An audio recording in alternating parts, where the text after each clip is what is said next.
Hi guys, happy Witchy Wednesday and happy 12th day. It took me if you literally, probably about this morning when I woke up, I was pretty groggy from probably my singular last night. I took it pretty late, so I was a little groggy this morning, and it took me probably about 20 times to realize that I was not spelling 12th right, so I had to go back and change a lot of stuff, but I did blog about it this morning, and it's just, this is the end. This is the end of Yule, and I'm really, really glad that I really took those virtues of the last, days of the Yule and really just went with them. I thought there was another virtue for today, and there's not. It's celebration. So this is the equivalent to, what did I say? 12th day. This is the equivalent to New Year's. So I'm either a day behind or a day ahead, because it should traditionally end on the New Year, but I really honestly think that, since I did do it specifically by the book, within traditional craft, Cornish craft, so yeah, I do think, those virtues and everything, kind of just really stuck with me. They stuck with me. I can't even talk today. Everything is coming out with a funny accent. It stuck with me, so yeah. But I really thought that was really amazing. So all those virtues, going through all of them and just kind of contemplating what they mean to me. What am I going to do with those in this new year? So I thought that was pretty good, pretty amazing. And just the cards, the synchronicities with the cards, the virtues, it was amazing. So yesterday was perseverance, and yeah, totally did. It went, I kept my everything, focused. And I preserved, whatever. I went ahead and I did my thing, in layman's terms. But yeah, so last night I was working with Hecate on the full moon, and I was watching Keeping Her Keys, this channel that I just found, which is really amazing. And I've noticed that people are saying Hecate. What is it? How do you say it? It's Hecate. Hecate. Or Hecate. I don't know. It sounded Hecate. Hecate. And then I heard it like Hecate. I'm like, huh? Excuse me? What is that? And then I was realizing that they're talking about Hecate. So wow, very different, interesting little thing there. But yeah, I did do a little key charm for Hecate, or Hecate, or Hecate, or Hecate, with her. So yeah, it was just really cool. I got some, black little chime candles, pack of 20 for like $5 on Amazon. Really good deals. Lit one for her, empowered it. I don't know what happened, but the candle holder literally it didn't explode, but it broke apart perfectly. It just kind of little candle holder, and then it just kind of went, whoop. It perfect. So I was like, oh, okay. Evidently, something was accepted. There was a breakthrough in something, so evidently she's conspiring to help me to do something that I want to do. But yes. So yeah, today, all the drunkards in Cornish, and traditional craft would actually, start celebrating, and you would get pretty trashed and, obnoxious, and it's all about partying and, getting drunk and going to people's houses and wassailing, which is basically the equivalent of us going Christmas caroling, or, whatever, Yule caroling, Yuletide caroling. Yuletide carols. So yeah, that's basically the equivalent of that. So that's wassailing, only you're completely trashed and you're wishing these people, the best for the next year, this coming year, and wishing them blessings and love. And I don't equate getting drunk and trashed with anything happy. So I just I don't even want to think about that, because it makes me sick. Alcohol makes me sick. Alcoholics make me sick. People that drink make me sick. So yeah, alright, lots of stuff going on today. So I did blog that, though, all about sailing in the 5th day, or 12th day, 5th day, 12th. And today we have Justice. So here is this card, and she's a beauty. I mean, this is not your typical Justice at all. I love it. Rachel, you're amazing. You really are. This is really a soft-toned card. I mean, really, oh my god, did my nose? Oh, I thought I broke my septum ring. So yeah, this is a really soft card, and I just feel like, justice prevails most of the time, and it can be in your favor or it can be against you. So either if you're in the right or the wrong. And we have our wonderful shiny pages. I love this book. This is amazing. Just reading the snippets of, the acting and, your life, and it's incredible. It's inspiring. So, here we go with justice. Now, on a high vibe, fairness, honesty, impartiality, fate, karmic law, legal matters, and spiritual justice. Now, on a low vibe, karmic fate, injustice, dishonesty, lack of morals, and just gray areas. So, alright. Okay, pulling the Justice card means the tarot has a message for you. Your current situation is a direct effect of choices you've made and how you've been carrying yourself vibrationally through life. Alright, so if it's a message, alright, I want to pause here and say, I'll wait. So, now whatever energy you're experiencing correlates to the energy you've previously put out. You just get what you get. You get what you give. So this kind of correlates with yesterday. So the Justice card is a more reactive card than an active action card. It's a reaction to what is, a reflection of the past. There's nothing you can do about what has already happened except respond to karmic justice. The scales will always balance themselves out in the end. Now on this card, justice stands effortlessly on a sword's edge. Only by perfectly balancing truth and fairness do they remain unscathed. If you pull the Justice card, it may signify human justice and the legal system, which is another matter entirely. Some who pull this card may be dealing with a major decision or legal formalities. So be fastidious with the details and make sure everything's on the up and up. This is not the time for risky or dangerous behavior. Asses. Or assesses. Oops. Assesses, not asses, sorry. In relationship dynamics, some may be experiencing a deeply felt balanced connection.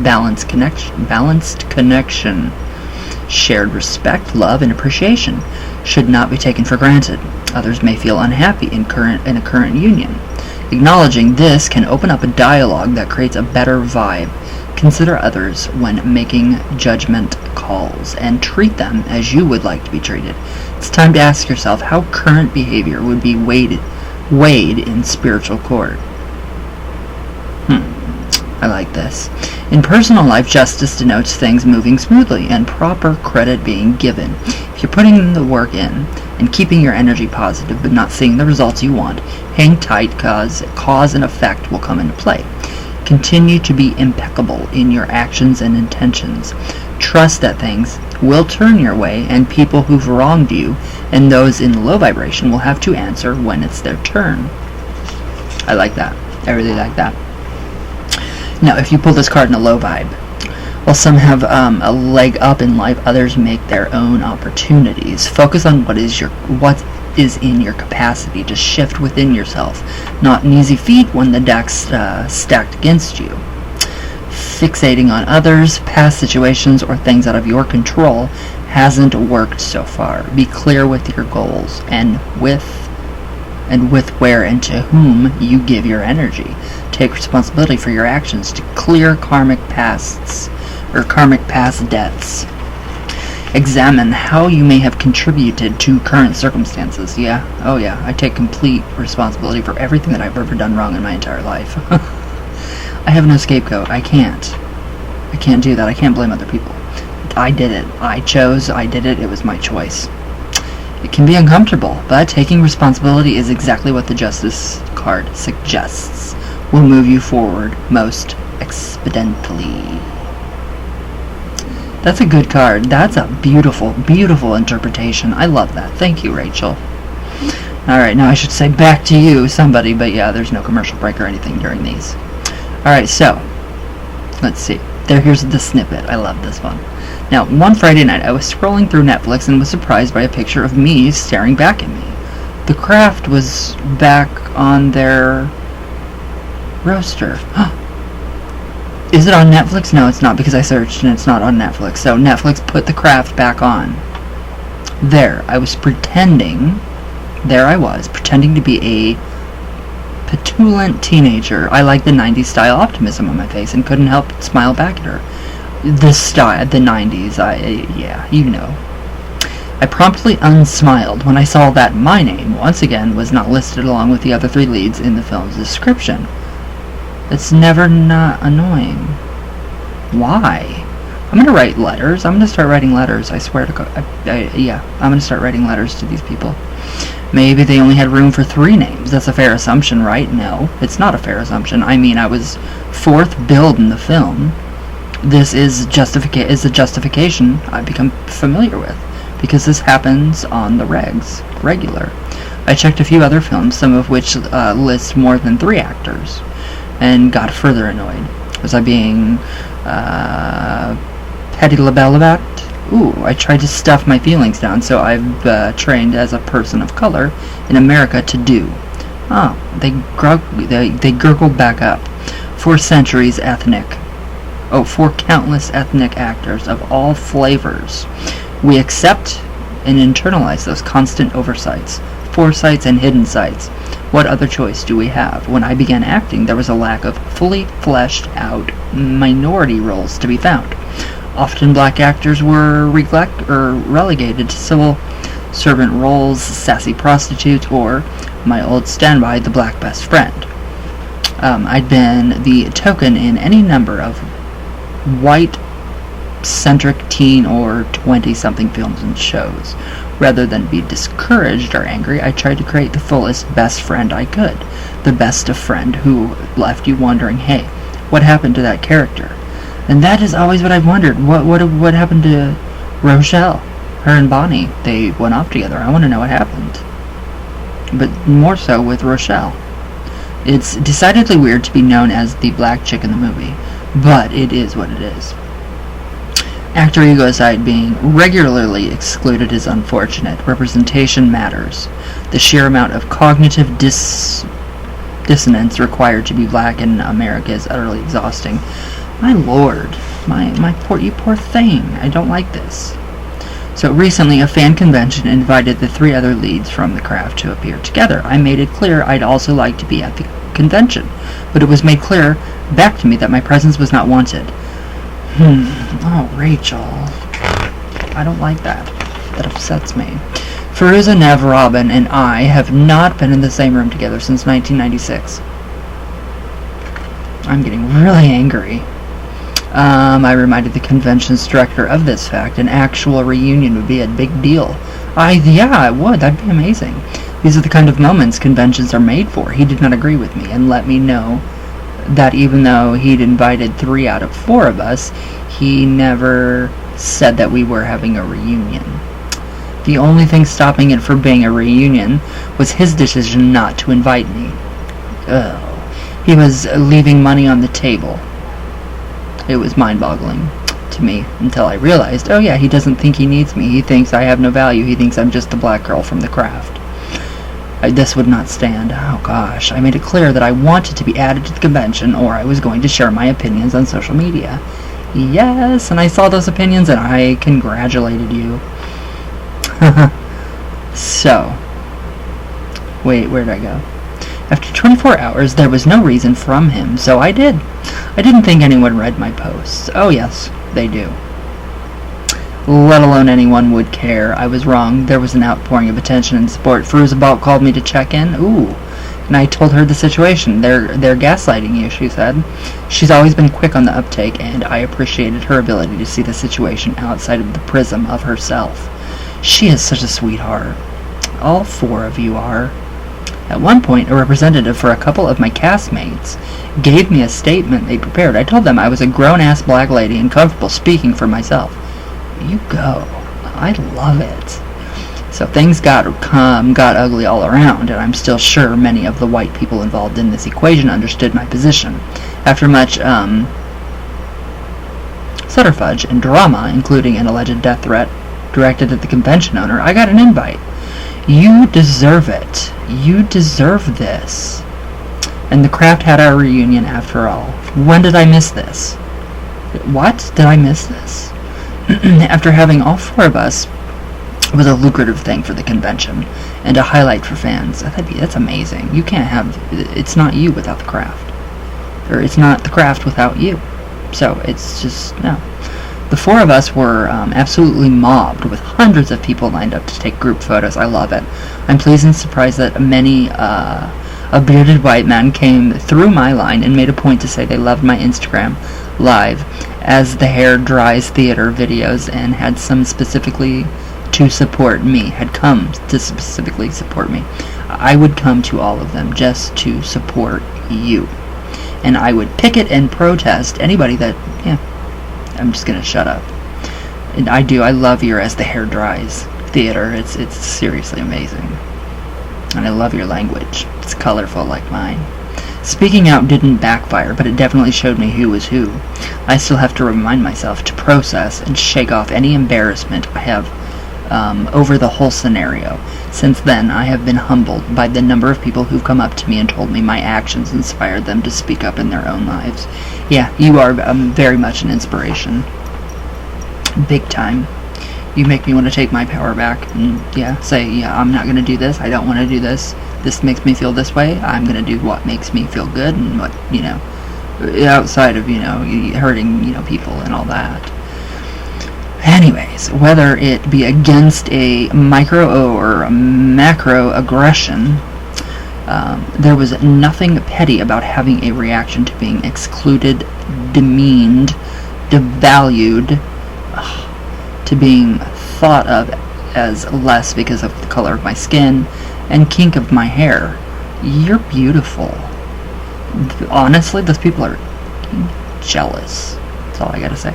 I must remove any unwarranted shame and place the burden back squarely where it belongs, with the man, the system, and no quotes needed, the inherent racism baked into America that would cloak and drown me if I let it. They will thank the gods that you didn't. Oh, that's terrible. That is so terrible. I can't stand people. I've always wondered, when the craft would, I would search for the craft, like craft reunion, craft cast panel. Nothing ever came up. It was always either Nev or Feruza or Sarah or Robin. It was never, just the 4 of you. It was only the 3 or the 1 or the 2 or, a mix of the 2 or the mix of the other 3. And I was just like, this is stupid. I want to hear about Rachel, so I found when you're letting your hair dry theater. And I was just very much impressed. So, well, I'm thankful for you, and that makes my heart happy for you, that had happened, that you got your justice. So, it's pretty amazing. Pretty amazing. Alright, on that note, Alright, so the way that magic works, that was explaining cause and effect, so she went into a little bit of cause and effect. So for people wondering why their spells aren't working, why you're not receiving what you want, okay, so what you put out you do get back. But so say you do a love spell on somebody, and say say it's going well, but then for your date you have manifested your date night. Something happens to where you don't get to have your date night. Okay, right there. Maybe, okay, what if that is something, saying, okay, you're not going to have this date night because something bad could happen. It could turn bad. It could do it totally south. So there are reasons why things don't manifest. So that's kind of what I wanted to hint on, but I mean, I don't know. Not a lot of people really grasp it, and it's really hard to explain. So all I can tell people about, manifestation and magic, it's the same thing. You're practicing witchcraft, it's the same thing. No difference whatsoever. You can disguise it with, Bible and God and angels and Jesus, but it's still witchcraft, and it will always be. So I'm sorry. And I don't mean that to be rude at all. Not at all, but that is just fact. So, I'm thinking of some funny stuff. But yeah, the best way I can describe it is you have to study quantum entanglement. That's the key to why and how your magic works. Why it works. How it's working. Why it's not working. The laws of nature, the law of gravity, the law of everything. So we have to take all the laws of nature into consideration. And yes, the universe, is going to give you heartache. You're going to get heartache before you can get, that big, relief, and then you get your date night. So it's just all these new age people are really, I see it really eating at people because they're not getting their specific person like that. So it's really frustrating to see these new age people post all of this stuff, and it takes work, hard work. You have to study, do the laws, go through, all the hermetic laws, go through all the laws of nature, go through everything, go through all the science books, literally, because it is backed by science, and especially quantum entanglement. So I would definitely do that. So, but alright guys, well, we're almost done with 2020, thank the gods. Let's just hope that it is better in 2021. So, but yes. Alright guys, I love you all very, very much, and I'll see you guys tomorrow, and which is one more day tomorrow. Sabrina drops the 4th part. And I'm really sad that it's going to be over with, so I don't know. I have mixed feelings. It's bittersweet, and I'll probably cry, so that's alright. But, alright guys, I love you all very much. And I hope you guys have a great holiday weekend and all that good stuff. So, my love, all the way from Venus, of course, all the way back down. And I will see you guys tomorrow. So yeah, sorry about yesterday, insurance company issues. I was on the phone for over an hour. So, readings are coming, and I love you guys. So, everybody have a great weekend. Be safe, stay healthy, and I love you all.